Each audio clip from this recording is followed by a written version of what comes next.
किसी शायर की शायरी हो तुम, किसी शायर की शायरी हो तुम, हाँ मेरी प्यारी सी बगिया हो तुम। किसी कवि की कविता हो तुम, किसी कवि की कविता हो तुम, हाँ मेरी प्यारी सी बगिया हो तुम, हाँ मेरी प्यारी सी बगिया हो तुम। किसी कोयल की कूक हो तुम, किसी कोयल की कूक हो तुम, हाँ मेरी प्यारी सी बगिया हो तुम। Hello friends, welcome back to Jyotish creativity.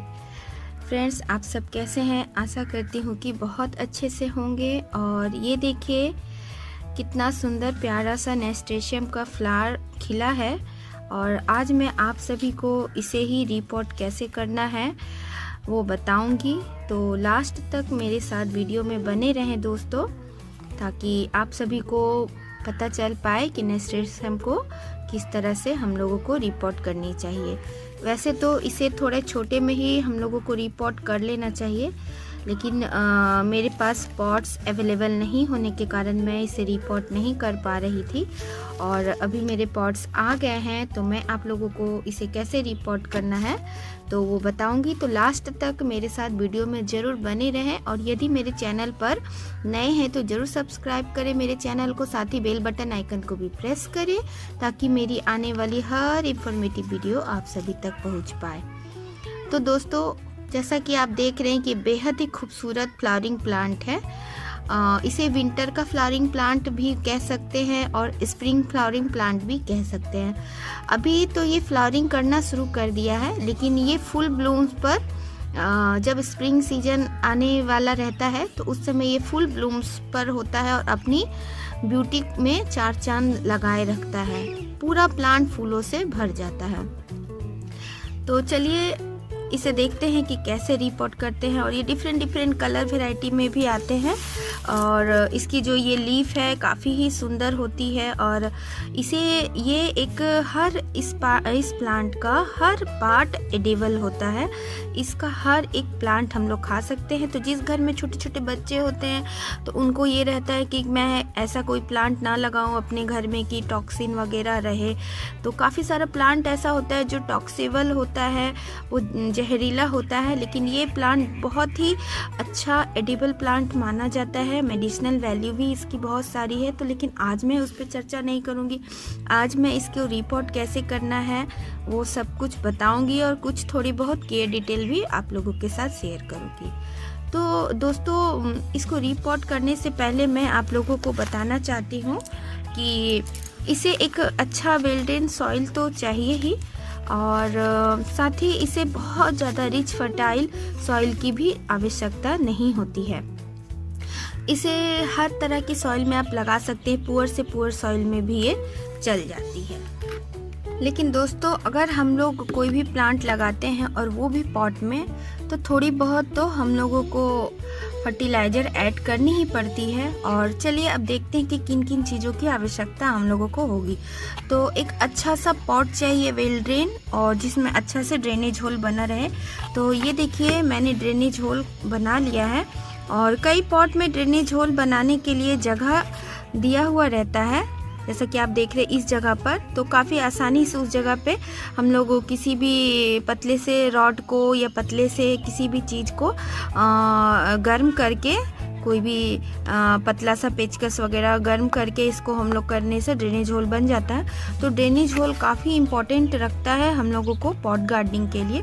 तो ड्रेनेज होल अच्छे से बना लीजिए, और उसके बाद हम लोगों को कुछ ठिकरियों की आवश्यकता पड़ती है ड्रेनेज होल को कवर करने के लिए, जिससे पानी भी निकल जाए, ड्रेनेज होल मिट्टी से बंद नहीं हो। तो इस तरह से हम लोगों को ठिकरियाँ रखने की आवश्यकता पड़ती है। और इसका एक और फ़ायदा होता है कि कभी भी हम लोगों से गलती से कभी ओवर वाटरिंग हो जाती है, तो फिर वो हम अब्जॉर्ब करता है ओवर वाटरिंग को, और प्लांट हमारा ख़राब नहीं होगा, मिट्टी सॉगिनेस नहीं रहेगा। तो अभी मैं इसको ड्रेनेज होल को कवर करके आप लोगों से मिलती हूँ। तो ये देखिए दोस्तों, मैंने पॉट्स को ड्रेनेज होल को कवर कर लिया है पेबल्स से। तो अब मैं इसकी सॉइल मीडिया की बात करती हूँ।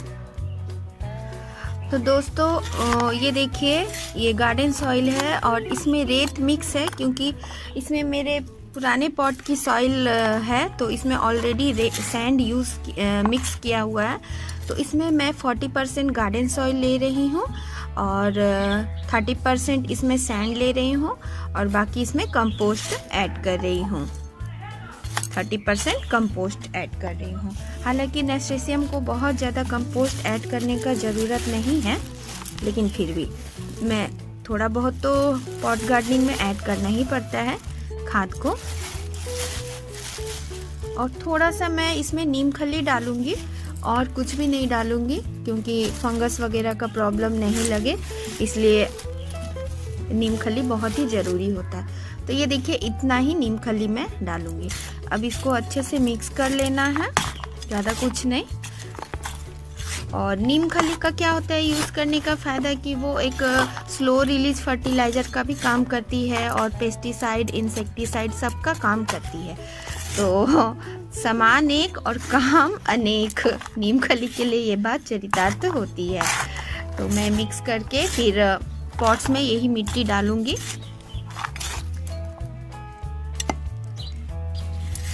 तो दोस्तों वैसे तो नैस्टेशियम के लिए बहुत ही ज़्यादा फर्टाइल सॉइल की ज़रूरत नहीं होती है, पुअर से पुअर सॉइल में भी ये हो जाती है। तो आइए अब मैं पॉट में मिट्टी डालती हूँ, इसको साइड कर देती हूँ।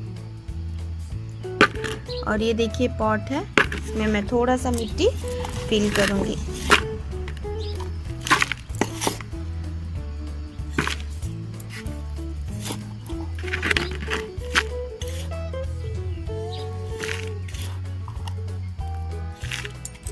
और अब इसमें मैं डालूंगी कुछ खास चीज़।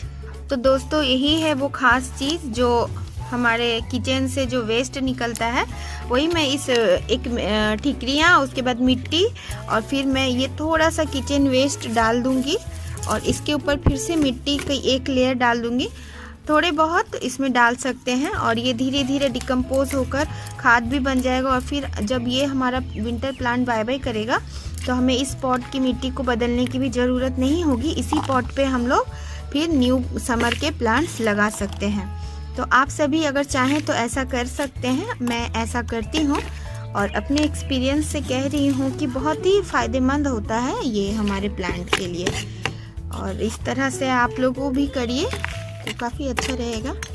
और थोड़ा सा मिट्टी को प्रेस कर लेती हूँ थोड़ा सा, ताकि एयर पॉकेट हट जाए। बस डैप कर लेना है। और अब मैं प्लांट को पॉली बैग से निकालती हूँ। तो इस नैस्टेशियम को रीपॉटिंग बिल्कुल भी पसंद नहीं है। बेहतर तो यही होता है कि जहाँ पे जिस पॉट में हम लोगों को लगाना है उसी पॉट पे हम लोगों को सीडलिंग करनी चाहिए।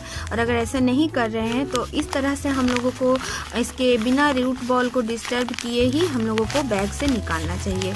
तो इस तरह से फिंगर को यहाँ पे इस तरह से दबाते हुए इस तरह से प्लांट को बिना डैमेज किए ऐसे निकालना। और देखिए काफ़ी अच्छा से रूट डेवलप हो गया है।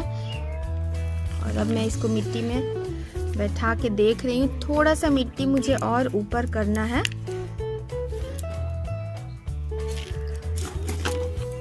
थोड़ा सा मिट्टी हम लोगों को और ऊपर करके और फिर मैं देखती हूँ अभी आया लेवल कि नहीं। हाँ, अभी लेवल आ गया है दोस्तों। तो अभी मैं चारों तरफ जो खाली है जगह उसमें मिट्टी को फिलअप करूँगी।